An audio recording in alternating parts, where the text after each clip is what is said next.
Hello, everyone. Welcome, welcome, welcome to Startup Canada Live, Startup Foundations. Today is February 16th, and my name is Anastasia Valentine. I had to look there just to make sure I am who I say I am. And I'm the VP of Marketing for Versature. I'm a champion for women in STEM and STEAM, and love working with Startup Canada and supporting Canadian entrepreneurs. Startup Canada is the national rallying community voice for Canadian entrepreneurship. And joining me today as co-host is... Hi, my name is Sunshine Tenasco. I'm from Kitigan-Zibi, Anishinaabe, and I started a movement called Her Braids, which aims to create awareness about the need for clean drinking water in First Nations communities through beaded pendants. And I also am the CEO of Powwow Pitch, which helps Indigenous entrepreneurs bring their ideas and business ventures in the light. Awesome. We are your hosts for today's show. We're here live at the Startup Canada National Offices in Ottawa, Ontario, broadcasting from cubicles, co-working spaces, incubators, and startup communities across Canada. That's fantastic. Every Thursday, Startup Canada Live, we discuss relevant topics to the Canadian entrepreneurship community, growth, scaling, everything that they need to know to keep their businesses running. We're streamed through Periscope. You're probably watching us maybe through Facebook Live, or you can watch from wherever you are from the courtesy of our friends at restream.io. Startup Canada Live is brought to you by Intuit QuickBooks, Canada's leading provider of business, financial, and tax management solutions for the small business, and also by Mastercard, because whenever you need a card for purchase, you need to use them for payment solutions, maybe for your business, or help track your expenses. They're the right solution for your small business in Canada. Today's Startup Live topic is digital marketing strategies for startups. We are joined by two very special guests. Our first guest on today's show is Erin Burry. Joining us today from Toronto, Erin is the managing director at 88 Creative, a creative communications agency that specializes in branding and storytelling. Named one of Marketing Magazine's top 30 under 30 marketers, journalists, and PR pros in 2012, Erin uses her expertise on a variety of platforms, from speaking to writing and more. Startup Canada had the pleasure of interviewing Erin last year for Startup Podcast. Take a listen at startupcan.ca/podcasts. Our second guest today is Lyndon Johnson. Lyndon is a British-born entrepreneur who moved to Toronto when he started up a disruptive PR firm, Think Differently. Lyndon is also the founder of Comms.bar, which is like a genius bar for entrepreneurs looking to get advice for PR, marketing, and publicity to grow their business. Some of you may also recognize him as a regular participant in our startup chats on Twitter every Friday. Welcome to all of you, and thank you for joining us. And for those of you who are... Sorry about that, Lyndon. For those of you who are joining us on Twitter, feel free to ask any of your questions using the Startup Live hashtag, or if you're watching us on Facebook Live, just put a comment with your question, and we're happy to pick them up during the Q&A session. Okay, so we're gonna start, and we're gonna alternate questions for you. The first question is for Erin. You are super popular on Twitter. In fact, Oprah retweeted you. Retweeted you. Oprah! I know. How did you create your following? Well, first of all, thank you, Anastasia and Sunshine, for those awesome intros. I'm really excited to be here today with my friend Lyndon, who is doing awesome things for startups as well. So I'm excited for this chat, and hopefully you guys ask some really great questions on Twitter and Facebook. People always ask how I got over 20,000 Twitter followers, and I tell them the simple answer, which is that I bought all of those followers. No, I'm just kidding. I'm just kidding. I didn't buy them all. I tell them the truth, which is a lot of it was one handshake at a time. So I started my career as a community manager at a startup, and a lot of that meant going to events and hosting events and really being out in the community at conferences and having coffees with other entrepreneurs. And so a lot of the followers that I built up in the early days really were through handshakes, through in-person meetings and face-to-face. And I think people find that counterintuitive because, you know, everyone thinks Twitter is this online platform and it's for your internet friends. But a lot of the people that I have following me on Twitter, I've met in real life, I've connected with years ago, and they've just stayed in this kind of online network that I've built. Obviously, Oprah is not a member of that club. I would say that we are offline friends and that she comes over to my house every Sunday for tea, but unfortunately that's not the case. She was launching her network in Canada, and I tweeted something about it because I'm a big Oprah fan, and so she retweeted me. I did, do the entrepreneurial thing. I emailed her and told her she should give me a job running a network in Canada, but she never replied, and she hasn't retweeted me since. So that relationship was very fleeting. But yeah, the Twitter thing. I mean, a lot of the people that are following me, a lot of the people I follow, it was really an in-person thing. And for the rest of them, I would say it's similar to how Lyndon participates in the startup chats on Twitter. It's tapping into audiences of people that are like-minded, that are discussing different topics, whether that's following people who you admire, jumping into conversations with other people, participating in Twitter chats, and really just, trying to tap into existing communities of people on Twitter. I find that's the best way to grow your audience, and proactively following people. I think there's a lot of BS out there about how your following number can't be higher than your follower number. But the truth is, when you're growing your Twitter presence, you should be seeking out, finding, and following people that are interested in the same topics as you to put yourself on their radar. And yes, hopefully they follow you back, but that's not always going to be the case. So anyways, that's kind of my personal approach to it. And it seems to have worked, although now Twitter's kind of on the way out. So I'm about to become irrelevant. Doubt that. Thank you. Very, very doubtful, very doubtful. Linda, this question is for you. We see your face all over social media, especially your videos are huge hot topics that people absolutely love. So what's your online strategy and how do you market your brand? Well, Erin talked about handshakes, and I had the luxury when I came to Canada of knowing nobody. So I had the luxury to be able to reinvent myself and to position who I was and the businesses from scratch. And it really was about one handshake at a time. And all the video really is about providing entrepreneurs with information that I can't meet with everybody. And what I want to try and do is share advice and guidance to help entrepreneurs make smart decisions and smart purchase decisions when it comes to PR and marketing. And that's one way of doing it. Before I got into doing communications, I'm a broadcast guy. I was a broadcast journalist for the first kind of 8 or 9 years of my career. And so doing video and audio was part of what I learned. And now what I'm trying to do is, it used to be where you only had one network, the broadcast network, and that was radio or TV. Now everybody has an outlet, everybody has a network. I've said for a while that I think social media ought to be renamed personal media, because that's really what it's become. You have the ability to create your own TV, video on demand channel. With podcasts, you have the ability to have your own radio station, whether that's as archived audio or whether it's as streamed audio, podcasts and services like that.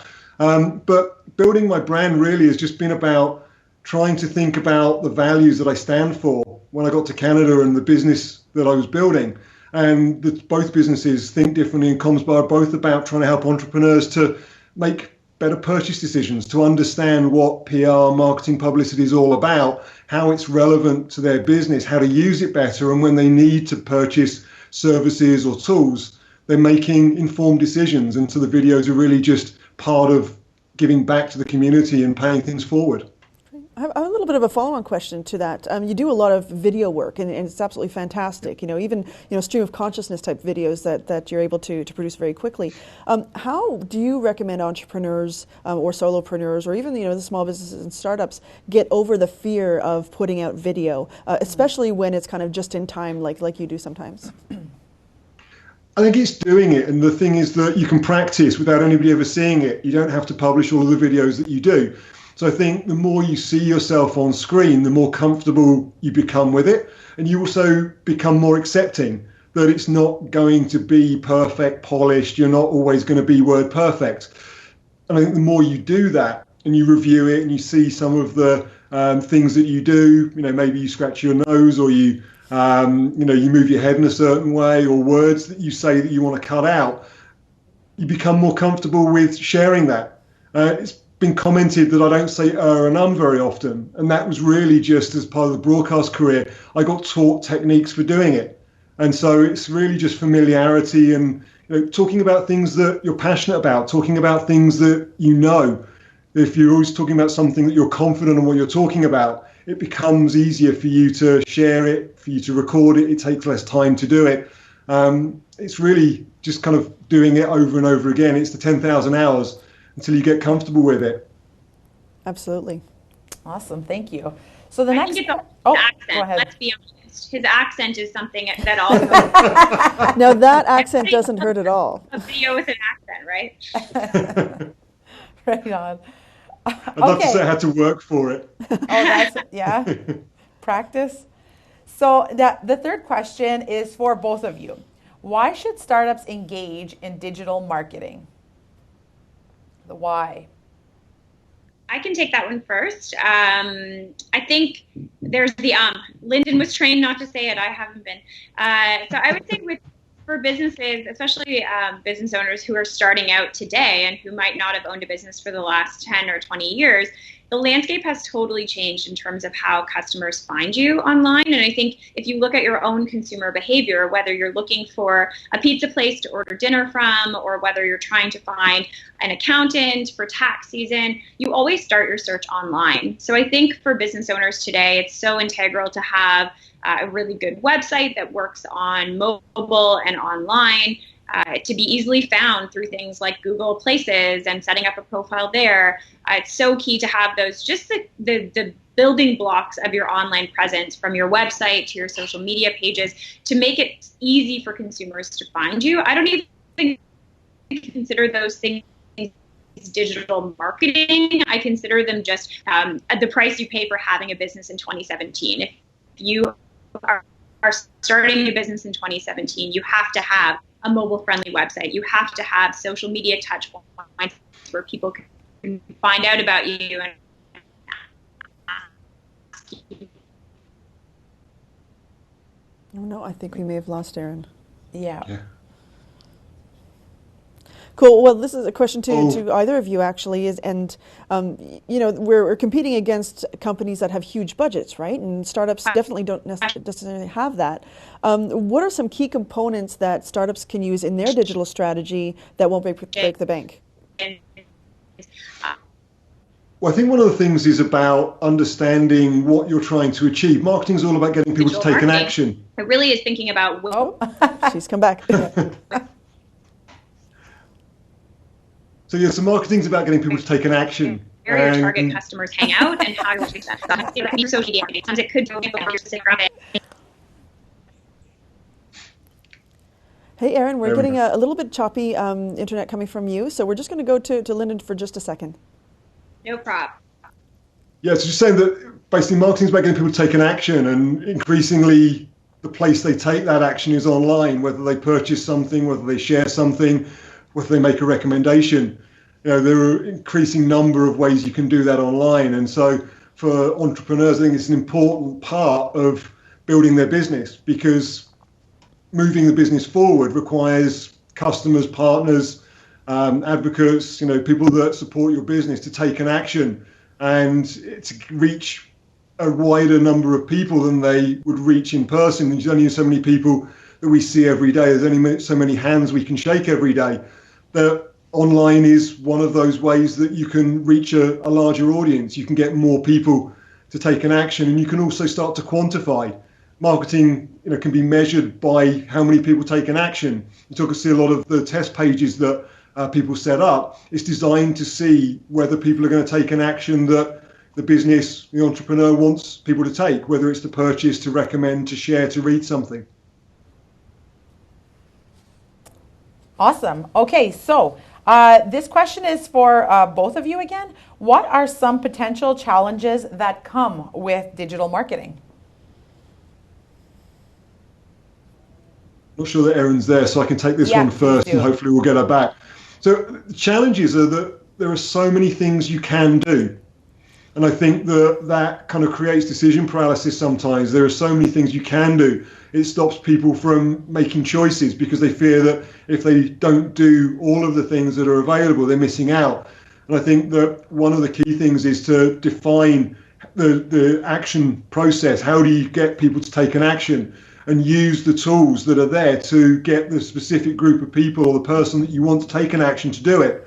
And I think that's how you start to make the decisions, you build the strategies. If you try and do everything, you would spend every hour of every day using one platform or tool. So it's really key to understand what action you want people to take, and then designing the plan using the tools and the strategies, the creative side of it, in order to specifically get that outcome. If you don't do that, you could, spend all of your time doing things that don't add value, don't get people to take the action that you need them to take.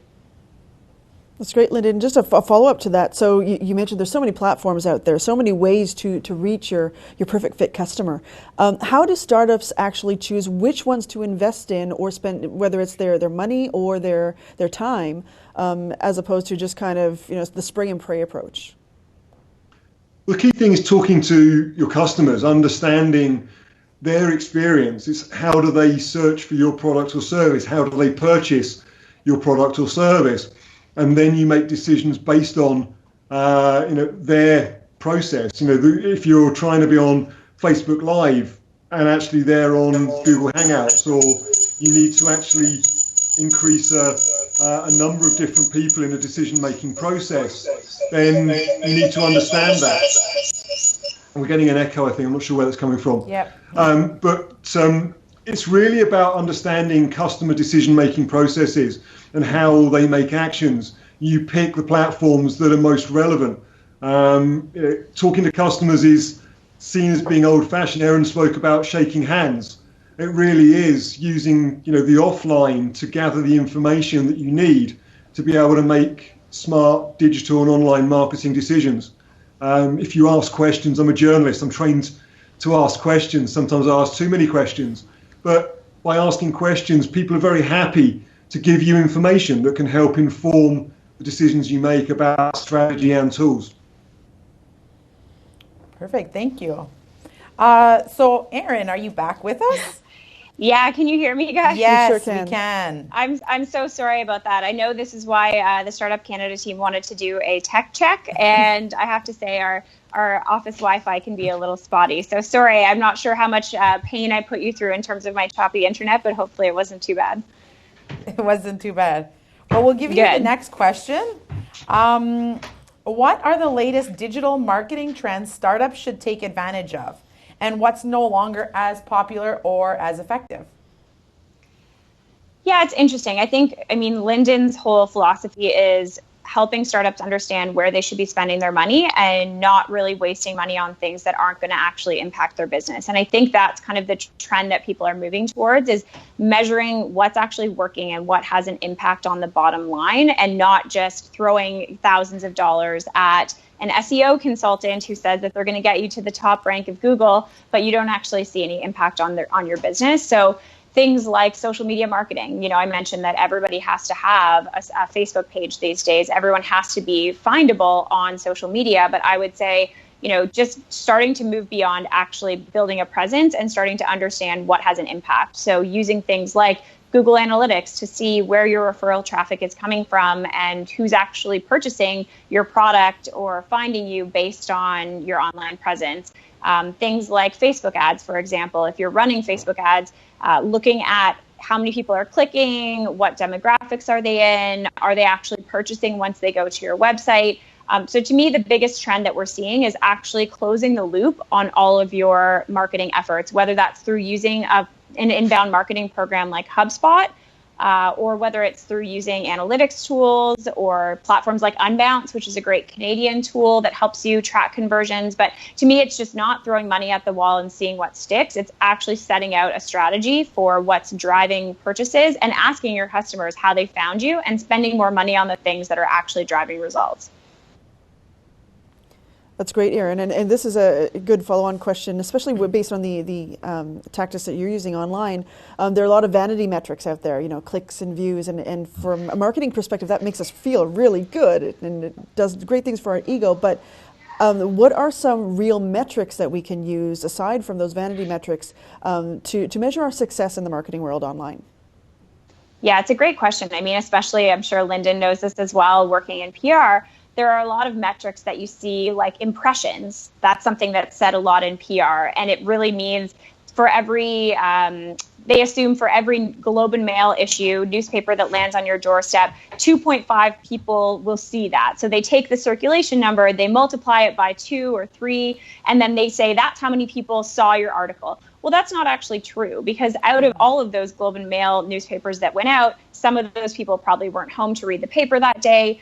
Some of them went to an office where nobody picked it up. So those are vanity metrics that don't really tell you how many people are actually looking at something. In PR, for example, what we look at is referral traffic from online articles. So if one of our clients is in CBC Online, how many people actually clicked on the name of their company, came to their website, and purchased their product, or completed some other action like getting in touch to get more information. We actually worked with a client who said, I'm only paying you for PR if you can prove that you have driven sales that cover the cost of our PR engagement. And the way we would measure that is by looking at Google Analytics, seeing the referral traffic from PR channels, and seeing how many purchases it drove. So that's one way that you can kind of measure your efforts in the PR space. And I'm sure Lyndon has other tips that he wants to weigh in as well in terms of metrics to measure. Yeah, so for marketing, I would see actions taken. So, talking about sales, it's about being able to measure, I call them commercially valuable actions. They have to move your business forward. It may not necessarily be measured in dollars and cents, at least not every action, but it has to be moving towards something that moves the business forward and ultimately measured by revenue.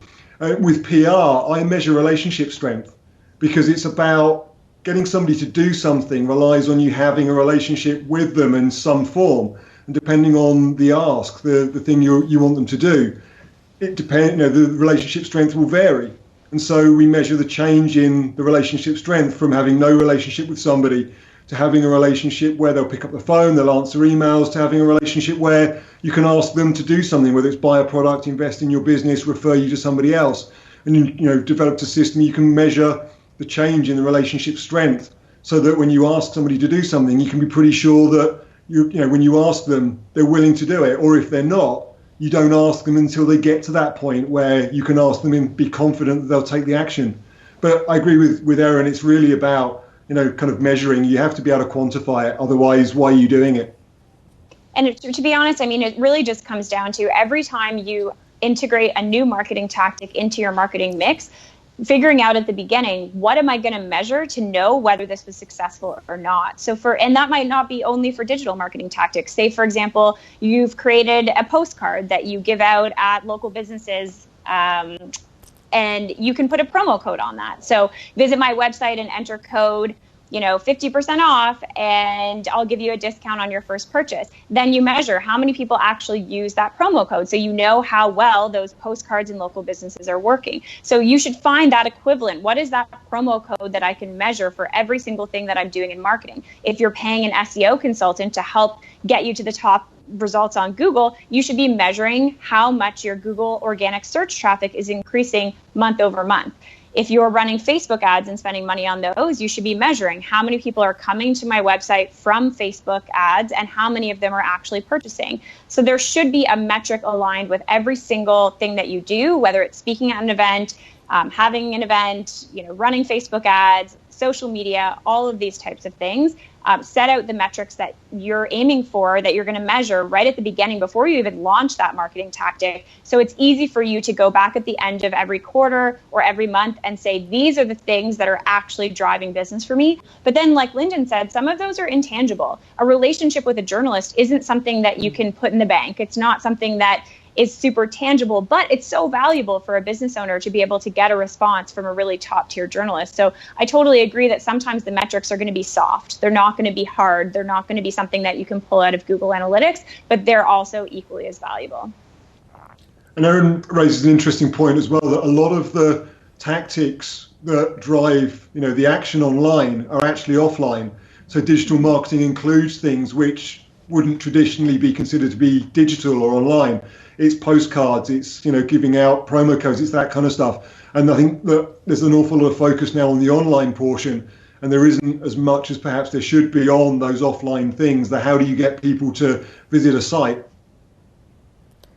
Yeah, and I think it depends on the type of business you have as well. If you're, a very B2C business, you have a bakery, or you're selling something on a Shopify store online, It's very different than if you're a B2B company like 88 Creative or Lyndon's business. We're both B2B companies. We're selling to other business owners. So we're not going to be able to necessarily offer a promo code for 50% off. Yeah. We have to think about things differently. So I think if you're a B2B business, it is more of that getting people into the top of the funnel, whether that's having them download a white paper or watch a video that you created, and it tends to be a longer sales cycle. So knowing which category you fit into and how long the sales cycle will be will also help you understand what metrics you should be measuring.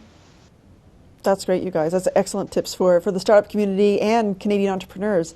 We're ready to open it up to our open Q&A. So for those of you watching, if you want to send us a question, go ahead and send it to on Twitter using the hashtag StartupLive, or on Facebook Live. You can go ahead and add a comment with your question in there, and we'll be happy to ask these fine people that we've brought on board as experts.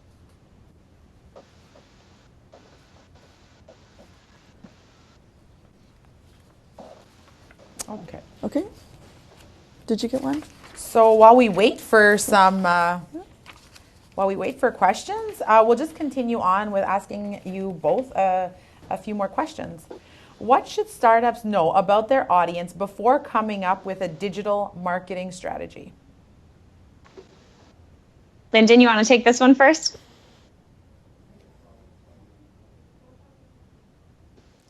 Do we have Lyndon? He might be frozen in time, or he's just very smiley. He's frozen. I can take this one. So in terms of, you know what, I think there's two answers. I think you should know who your target audience is because you've done market research on your product. So for example, if you are opening a bakery and you're, targeting brides because you want to be selling wedding cakes, you should be talking to 10 or 20 brides who are either, have gotten married recently or are getting married, to interview them about, how much is your budget for a wedding cake, and where do you typically buy your baked goods, and what would you be willing to pay for a wedding cake. So you should be doing that market research before you even start your business. But I also think digital marketing is such a great way to A/B test and figure out who your audience actually is, because there's a difference between your hypothesis on who your audience is and who's going to buy your product or service, and who that person actually is. I'm sure if you asked 10 of your friends and family tomorrow, hey, I'm opening a bakery, would you buy a wedding cake from me? They would all say yes, because they love you and they want to support you. But in reality, when you open that bakery, would they all be standing in line? I've seen it time and time again where people say, in my market research, all of these people said that they would buy my product or service, but now that I've launched, they're not actually buying it. So I think it all comes down to using digital tools to actually A/B test. So I mentioned Unbounce earlier, if that got through earlier. And it's an A/B testing tool where you can create different landing pages for different audiences. So for example, in the bakery strategy, you might launch one that's focused on wedding cakes for brides and one landing page that focuses on birthday cakes or special occasion cakes. And you might see which of those landing pages gets more traffic and put a different email address on each to see how many leads that you get from each one. So digital marketing is something that can actually help you test your assumptions about who your audience is and A/B test the different hypotheses you have around who your target customers are. But obviously, you should hopefully be doing some market research, whether that's formal market research or just chatting with people online or offline before you start crafting your strategy. Awesome. No, thank you for repeating that, because that didn't come through last time, and there you go. Good. Perfect. Okay. Excellent. I know that we have a Twitter question. Can you let us know what that is? What is learning curve for understanding digital analytics, and how do I create this skill set? That's an excellent question for either of you. I'm not a numbers person. I went to journalism school, and math is very scary to me. I know, Anastasia, you were saying you're an advocate for women in STEM, so thank you for trying to get more of our young women involved in coding and the maths and sciences. I unfortunately am not one of those people. I'm a words person. So I totally understand that it's very daunting to understand how to use tools like Google Analytics. I would say that Google Analytics is pretty easy to understand from a high level. It's got nice graphs, and it's very easy to understand, the difference between organic search traffic. It breaks it down pretty simply. And Google also has a ton of resources, whether that's, webinars or how-tos online about how to get started with Google Analytics. But my advice is always to find an expert, whether that's, someone who's a consultant that could help you, or a friend who's an entrepreneur who's really a whiz at analytics, and try to help them to get you set up, do a tutorial with you, maybe set up some goals and all of the things that you should be tracking so your account is all shiny and ready to go and you have a good understanding instead of having to teach yourself. There's a lot of really great schools in Toronto that can teach you, whether it's a BrainStation course. We work with Red Academy, which is another great one. So it might just be going in for a half-day intro to analytics course that helps you kind of walk through what that is. But whenever it comes to numbers, whether it's our accounting or analytics, I always default to external resources. So whether that's a consultant or an expert that that can help you, that's probably a great place to start. I would say that you should start offline. Taking things online, because if you're still trying to figure out what works and what doesn't work, then I think that you need to do that manually. You need to have qualitative metrics first and then take it online afterwards. And kind of once you've got the right combination, Erin was talking about A/B testing and talking about hypothesis. I think it's important that you run experiments. You try things out first before you then try and rely on moving everything online and trying to measure things online, because the data that you can measure, using some of the online tools, relies on larger volumes of traffic. Where doing it online first, doing it offline first, and getting qualitative information, fine tuning, and then once you think you've got the right combination, taking it online, give you a much better chance of being able to measure and test whether the mix is right than if you're just trying to start and playing around with things, because you won't know from the online metrics necessarily the impact of changing one thing or another. You know that some things change, but it won't necessarily tell you what, especially when a lot of the ways you get people online are offline as well. And sometimes it's as simple, for us, it's as simple as when someone reaches out and says, hey, I'd love to chat with you. I need marketing help for my business. And I think 88 Creative can help. It's as simple as asking them, where did you hear about us? It's not always as, a slick analytics tool that's going to be most insightful. Sometimes it's just saying, how did you find us? What path did you take to get here? And that can be really insightful in terms of what's actually driving people to your door. Excellent. We talked a lot about the best practices for digital marketing, and you guys had some really great things to serve up there. But what are some recommendations you have, certainly based on your experiences, that startups should avoid? Good question.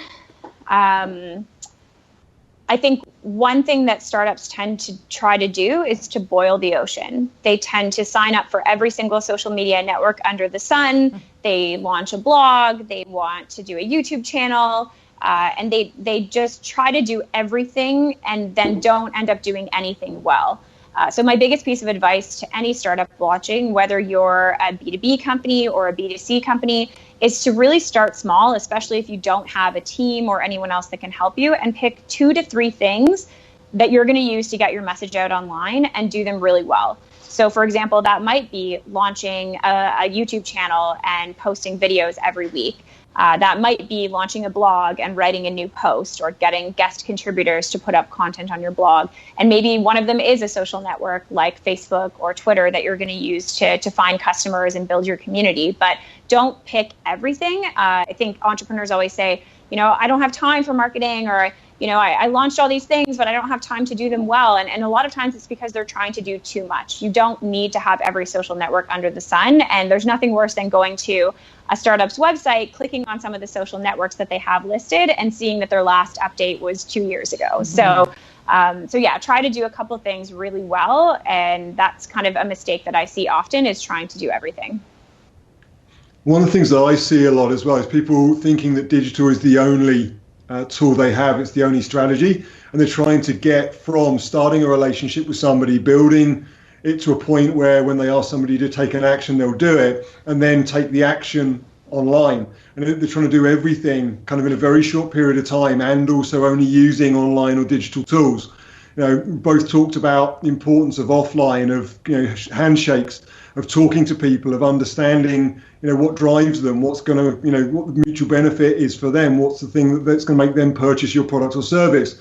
You can't do all of that online in certain businesses, but I think there's this pervasive kind of perception that you have to do it all online, and that you can do anything online. And often the online portion is the last piece, but you have to do an awful lot of offline and a lot of work to get to that point. So don't try and do everything online. You actually have to engage with people. You have to pick up the phone. You have to go out, meet them, shake their hand, and then the ask is where you take people online to complete the action, complete the transaction.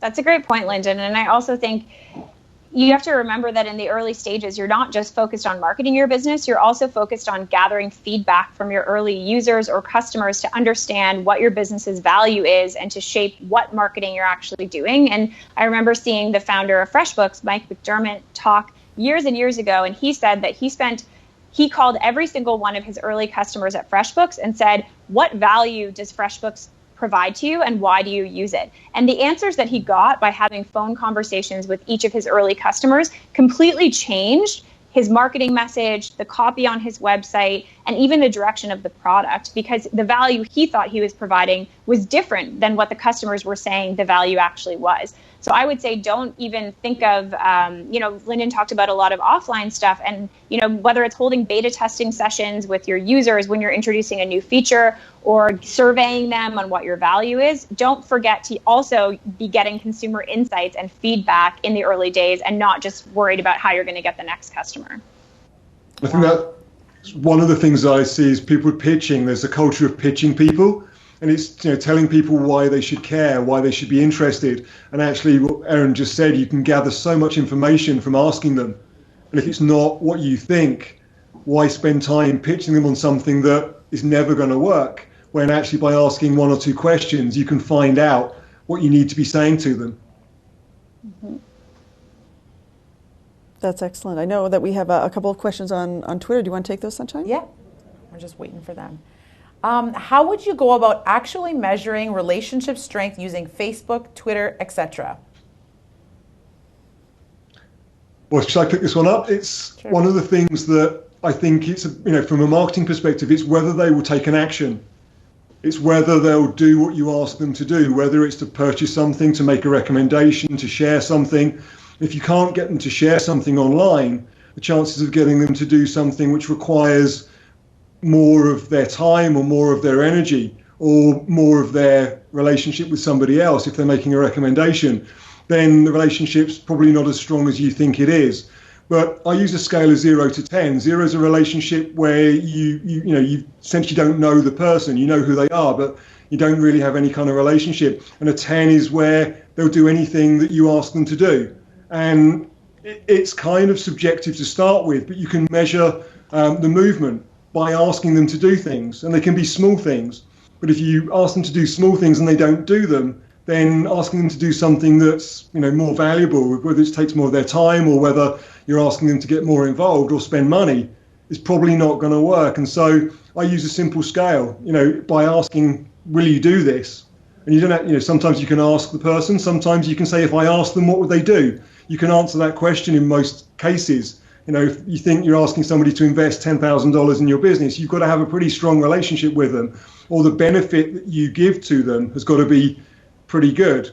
If you're asking them to share a piece of content or to purchase a 99-cent app or download or something like that, then the relationship needs to be weaker, and you can measure that by asking them to do it. If they do it, then you can kind of benchmark where the relationship strength is. But it's really kind of based on actions. Will they do what you ask them to do? It's interesting. I've never thought of actually mapping out the strengths of my relationships, whether it's in-person relationships or online relationships. But it's such a great idea because I feel like when you're an entrepreneur, social capital is so important. And it's not just about you asking them to do things. It's also, and I'm sure, Lyndon, you recommend this when you're talking about building relationships, it's you offering value first. I think the best thing an entrepreneur can do when they're going to a networking event is say, here's who I am. How can I help you? What do you need? What connections can I make for you? How can I be helpful to you? Because by you actually helping someone else out, retweeting their content, adding a comment on their blog post, introducing them to somebody that you think they should meet with, you've now created social capital with that person. And when you do ask them to reciprocate, share content, perform an introduction for you, attend one of your events, they're going to be much more likely to do it. So it's definitely not a one-way street. It's not something I've actually mapped out. So I think it's an interesting exercise that I'm going to try. Oprah is unfortunately at 0 right now. -1 almost. Almost. I know, basically.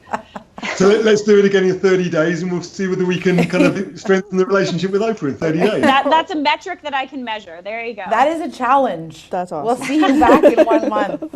Hey, I'll take the challenge. Let's do it.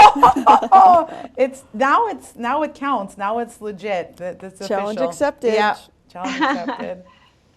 Okay, so we're gonna go with another question. We don't have a Twitter question right now, but startups are on a budget. What's the best way to build a large presence while remaining lean? Yeah, well, I mean, I think figure out what is going to be a quick win for you and what is going to provide value without spending a ton of money. So, for example, an agency like mine tends to be a larger investment on the PR side of things, whereas dropping into Comms Bar for an hour of advice from Lyndon on how to build great relationships is going to be a lot more feasible in the early days. Similarly, pick things that require a minimum investment up front and that are very scalable. So Facebook ads are a great example. You can spend $1 on Facebook ads, or you can spend $1 million on Facebook ads. So you can start very small, see if it's having an impact, and scale up from there. So I would say pick things that are very scalable, whether that's buying a $50 ticket to an event, or starting small with a Facebook ad, or launching a test campaign on Google AdWords to test if pay-per-click works for you. These are all things that require very minimal investment up front. The things that I would say to avoid in the early days are going to larger agencies like, the Edelmans of the world that will charge you $25,000 a month. You can't afford that in the early days. Or, for example, buying a full page ad in the Globe and Mail when it eats up your entire advertising budget for the year. Don't just blow all of your money in one place. Pick things that allow you to start small, measure, and then scale from there. Great advice, Erin. We have another question from Twitter. Okay, for lean startups, how do they afford to do the research necessary to reach their target audience? We use experiments. It's really, using a similar approach that you do with, business model development. Run experiments. It doesn't take a lot to pick up the phone and talk to somebody. You can do it really quickly. If you think you have a hypothesis, you think you know what's going to work, you think you understand the mutual benefit, you think you understand what action you need people to take, phone them up, talk to them. Erin was talking about FreshBooks, about actually, calling customers. What was their process? Is that the same process for another set of customers? The first 10 process may be one thing, for the next 20 it may be another, or in a certain industry.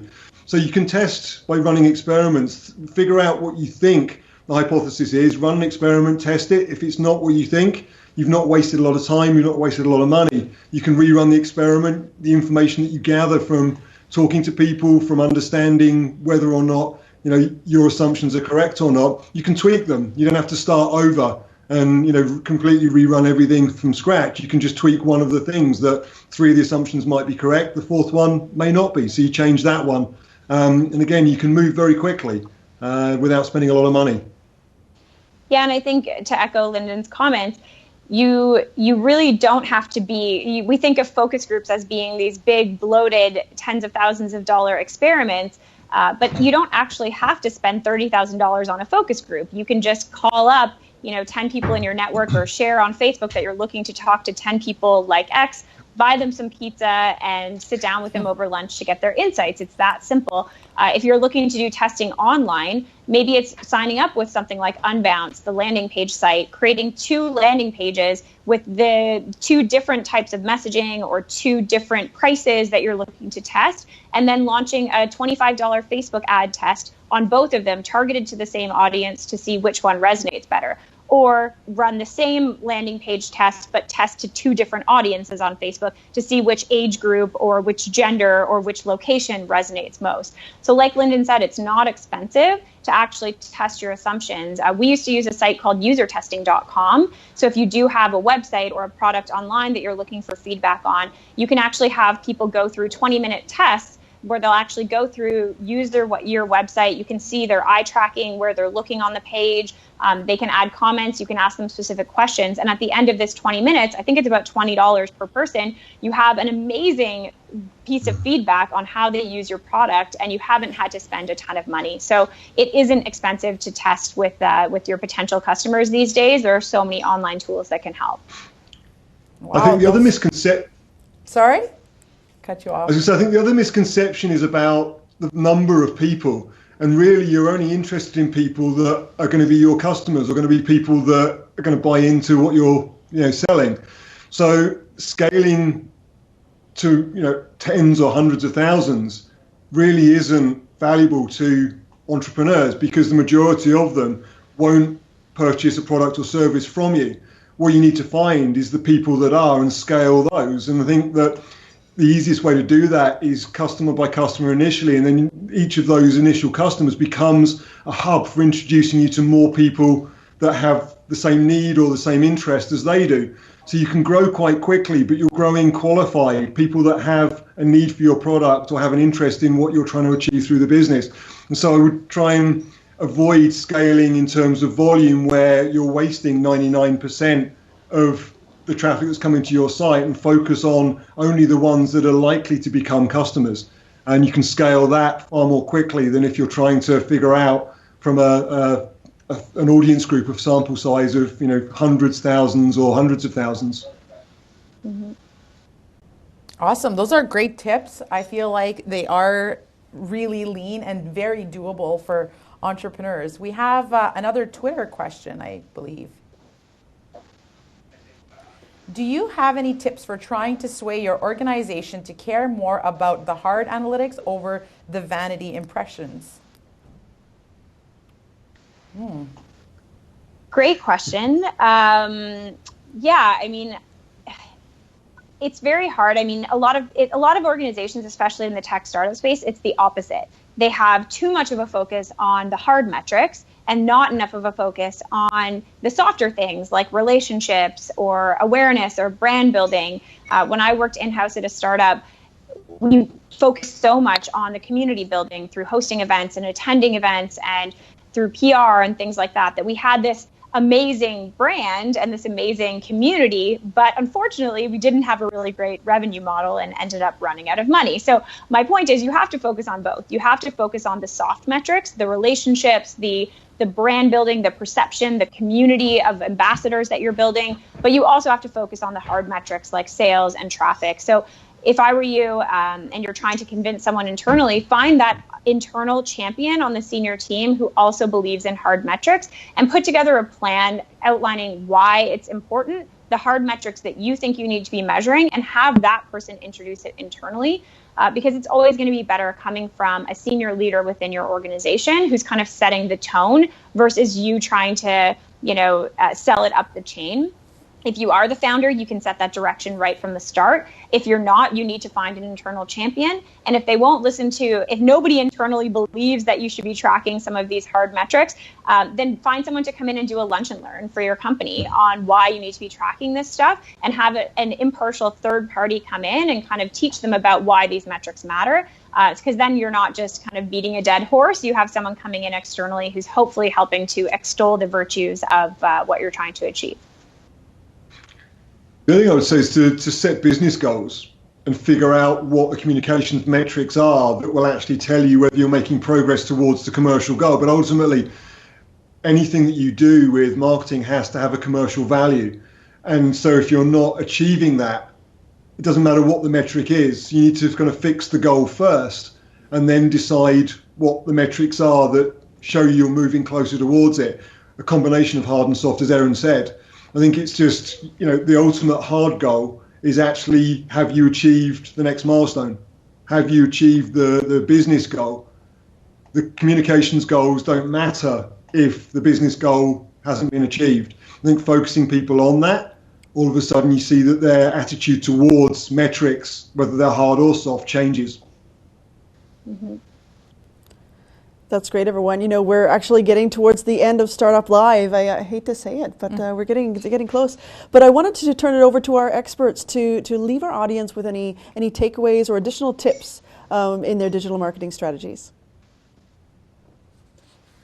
I can go first. I guess my biggest piece of advice is that there's so much learning out there online, whether it's through Udemy courses or through webinars that people are having. I mean, don't feel overwhelmed. Don't feel like you can't brush up on some of your skills. And if you're looking to do something, whether it's launching a landing page test campaign or Facebook ads, there is an online resource that can guide you through it. And my biggest takeaway is just don't try to boil the ocean. Do a few things, do them well. And if you are overwhelmed and don't have the time to devote to learning how to do it or the time to actually launch it, look at bringing in an intern or hiring someone to handle your marketing. Getting a virtual assistant. Find help somewhere else so that you're not completely overwhelmed and that you can spend the time on actually, growing the business. Thank you. Yeah, I completely agree. I mean, I think that one of the things is to understand the difference between PR, marketing, and publicity. Understand enough to be able to make smart decisions and understand what it is you're trying to achieve.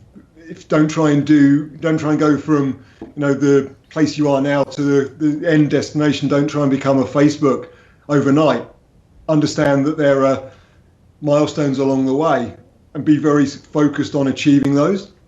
I think the other thing is that, as Erin said, there's a lot of resources online that you can understand the basics, even if it's to be able to make decisions on getting, somebody like Erin, ADA Creative involved in helping you to implement something, understanding enough to be helpful. It's one of the things that I think entrepreneurs think that you have to have a particular background in order to understand marketing and PR. And Erin and I both said we've come from different backgrounds. We didn't start our careers in communications, but we've used the skills that we've developed. Entrepreneurs are the same. They're talented people. They're trying to build businesses. They're trying to change the world. They can learn quickly. And it's really just about understanding that it is possible to be able to understand the basics, to be able to move the business forward, to get to a point where you can benefit from using an outsourced partner to help you to implement stuff. Those are really amazing tips from both of you, and I'm sure they're ones that people can put into practice today, whether it's a startup or a solopreneur or even a big business. So they can take some of this advice to heart.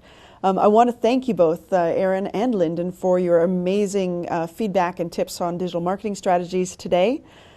Joining us next Thursday is a really, really hot topic on Startup Live. We're going to be talking about building relationships with banks and investors, so definitely tune in for that one. We've got some amazing experts who are coming in. Kasim Qureshi from Omers Ventures and Ryan Height from Tech Venture Angels in Edmonton will be joining you. So definitely save up those questions on funding, on investment, and VCs for these guys. They're going to be amazing. You can register for this event at startup.ca/events. And also, please make sure that you are applying to pitch for Startup Pitch Nights with TrueShield, TrueShield Insurance, actually. So the deadline for that, folks, is February 22nd. You can apply for that pitch night at startupcan.ca, so startupcan.ca/pitch nights right now. So make sure you do that because it's a great way to practice your pitch. And you can also stay informed of all the latest opportunities, announcement, and entrepreneur events by following Startup Canada on Twitter, liking us on Facebook, and following us on Instagram. A new Startup podcast drops every Tuesday on iTunes, and Startup Canada Live is here on Periscope, Facebook Live, and event stream every Thursday from noon to 1 Eastern Time. To everyone joining us today, to the entrepreneurs, to the startup community leaders and broadcast viewers, thank you for having us and have an enterprising week. Thank you, everyone. See you next time. Thank you.